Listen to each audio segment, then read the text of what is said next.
These same techniques have been passed down to this day. Maestro Davide Salvadore, an 11th generation glassblower, was born and raised on the island of Murano.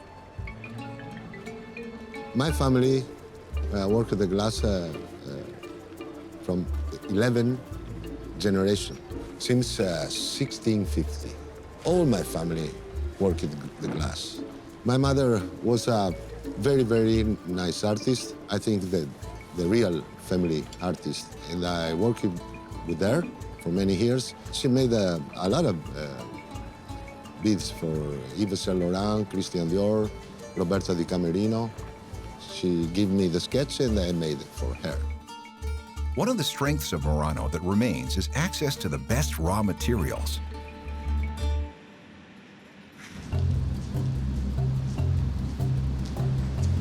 This material is only for the base.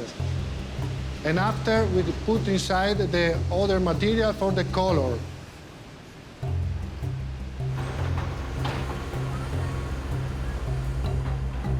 Now the raw material is ready, it's bringing to the furnace.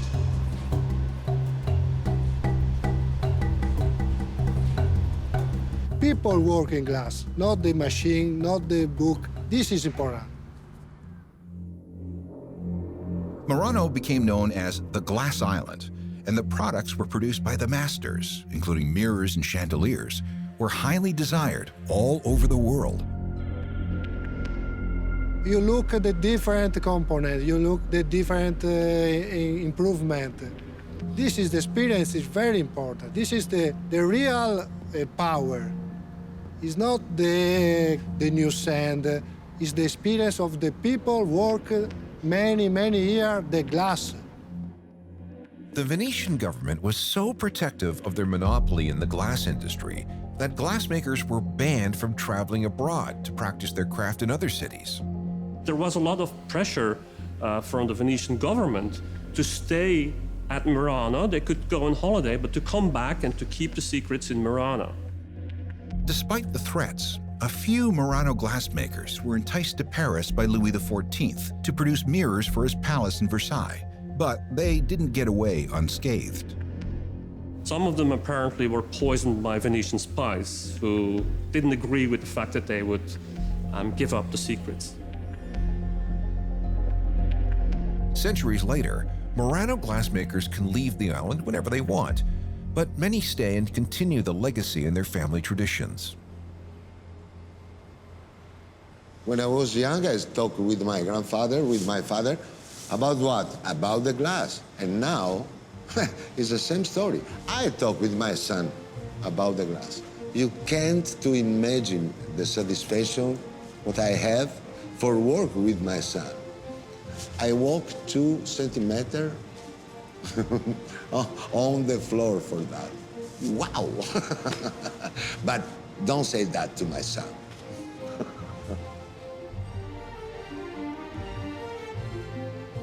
My technique, I use the filigrana, the morina technique, and the incalmo technique. The filigrana technique is to put section rod, in a plate. And in this way, you can create different pattern, different color, because you can put different cane, and then you pick up those cane.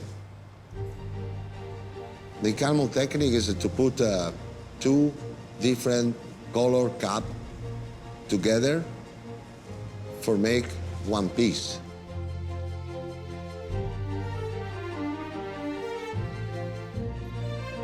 In the Venetian dialect, incalmo means to graft. It takes 2 distinct parts and joins them by heat. Only the most skilled glassblower can pull it off, and do it well.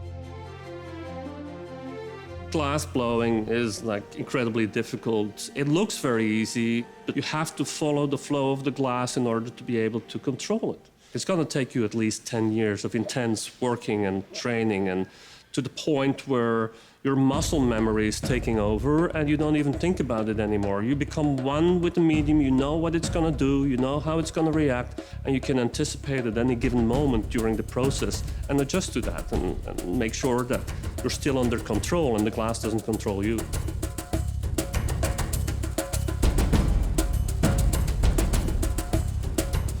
When I finish the piece, my heart is in my throat. You know? Every time can happen something bad. Because sometimes the glass don't like me. I am satisfied only when I touch the piece with my hand. Papà, contigo andiamo giù. Now the piece is cold, and I take off the bounty. This action, and if I fall, the vibration, I can to broken the piece. I am very afraid about that.